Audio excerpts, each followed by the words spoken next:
میگن اون شب معراج وقتی پیغمبر رو سیرش دادن آمد تا رسید به این مقام قاب قوسین او ادنا، جایی که جبرائیل گفت پیغمبر دیگه هیچ مخلوقی از این بالاتر نتونسته بره. من جبرائیلم اگه بالاتر بیام پرام میسوزه، کار خودت.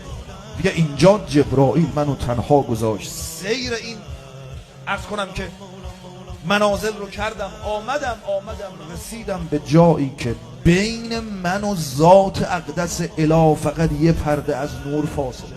گفت بذار این پرده رو کنار بزنم ببینم این خدایی که از روز اول خلقت کرده و پرستیده شده و چنین است و چنان است، این خدا چه شکلیه؟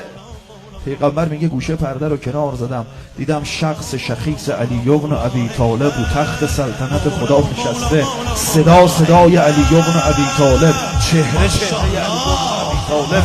گفتم علی جبرائیل با من اینجا نیومد.